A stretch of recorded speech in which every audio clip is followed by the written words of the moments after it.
Bonjour, c'est un vrai plaisir d'être ici, Greg, dans votre salle de gym garage. C'est en quelque sorte la salle de gym garage ultime et le tableau blanc original vraiment. Le concept est la craie et le tableau noir. C'est fantastique. Alors ce que je veux faire en premier, c'est...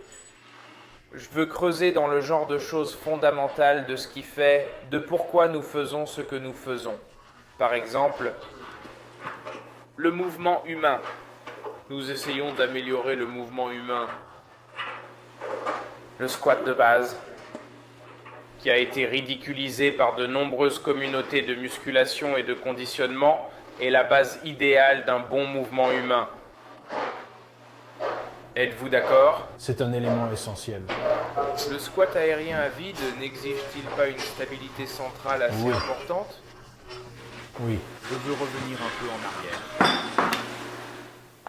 Je veux regarder des choses comme la force du tronc,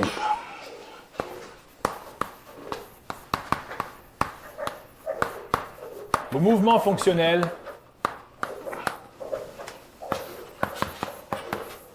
la forme physique, et nous connaissons aussi la santé.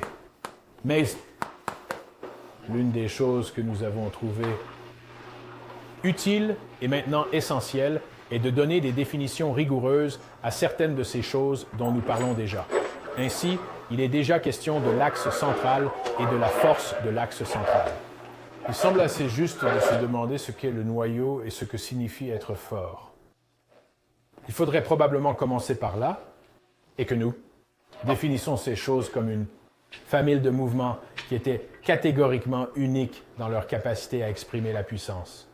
Maintenant, quand vous arrivez ici, et que c'est l'heure du dessin, et que j'ai un gars dans un squat, vous pouvez parler de ceci. L'intégration est le mariage du bassin et de la colonne vertébrale. Cherchez une ligne qui divise la colonne vertébrale en 3 et le bassin en 2. Indiquez la ligne médiane et parlez des mouvements. Le mouvement ou l'absence de mouvement autour de cette ligne lors d'un mouvement fonctionnel ou d'un mouvement à haut rendement énergétique est la force du tronc. Ah, vous savez. Et maintenant, nous en avons quelques-uns. Est-ce que le squat est bon pour ça? Oui, c'est vrai. Oui, c'est vrai. Maintenant, nous voulons donner aux définitions des choses que nous pouvons tester et mesurer. Comment mesurer la force du tronc? Et pourquoi proposer une méthode qui a une précision considérable et une précision peut-être négligeable, c'est-à-dire que j'utiliserai à nouveau les mouvements fonctionnels et je me contenterai de la physique du soulevé de terre et vous dire que vous savez qu'à partir de cette position de départ, il émet présomption. Est-ce que cette ligne médiane va se déformer de moins en moins sous la charge au fur et à mesure que les charges augmentent? En d'autres termes, ce qui se passe lorsque vous soulevez des poids morts s'améliore. Ce n'est pas un jour où votre colonne vertébrale s'effondre sur le côté. Vous savez, ce qui se passe, c'est que vous devenez de plus en plus fort et que la déviation devient négligeable. Je vais partir de l'hypothèse que le overhead squat, le deadlift, le back squat, tous nos mouvements, même le push-up et le handstand convertis en inversion, ont un impact sur ce point et l'améliorent. Ont un impact sur l'amélioration de la ligne médiane. Vous disiez qu'il s'agissait d'un soulevé de terre, donc un test de la force centrale est le suivant. À quel moment votre capacité à maintenir un alignement correct de la colonne vertébrale... C'est sûr. C'est ce qu'on fait avec le soulevé de terre. Je me dis, bon sang, est-ce qu'il y a une défaillance de la ligne médiane? Dans ce cas, quand cela se produit, n'est-ce pas? Donc, si votre max deadlift est... J'avais l'habitude de le faire à 200 livres, et maintenant, je le fais à 400 livres. J'ai doublé ma force centrale par une mesure raisonnable. Pourquoi pas? C'est le vrai. Squat au-dessus de la tête. Très intéressant. Je suis en train d'ajuster ce truc à partir d'une position très différente. Très différente. Je veux dire que cette tendance ici, avec la moindre déflexion ici, j'obtiens un changement sur le moment, sur la hanche. Et donc, comme cela, s'avance. j'obtiens un moment très prononcé sur la hanche.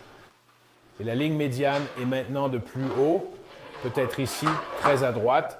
Vous allez évidemment travailler avec des charges Si vous différentes. travaillez avec des charges différentes, si votre charge maximale est de 400, vous Différentes. n'aurez pas à prendre Prenez des ce charges magnifique différentes. pendule qui s'accroche à droite sans qu'aucun contrôle ne soit nécessaire. c'est vrai. Ici. Mes propres efforts de contrôle peuvent être en Ce échouant. que vous dites, c'est qu'avec la charge élevée au-dessus de la tête, le mouvement vers l'avant, principalement de cette charge, met un couple énorme. Sur cette ligne médiane, sur la ligne médiane. Yep. Et donc, votre capacité à naviguer dans toute l'amplitude du mouvement avec le squat au-dessus de la tête exige beaucoup. D'accord. Dites-moi que nous ne renforçons pas cette ligne. C'est plus capable non seulement de rigidité, mais peut-être même un mouvement de suivi favorable. Je crois qu'une certaine capacité dynamique se manifeste en termes de ces moments. Je ne vais pas y croire. Je ne vais pas l'acheter. Je ne cherche pas à définir la force centrale à nos fins. Je regarde la géométrie et je ne me demande pas comment attaquer cette ligne. C'est vrai.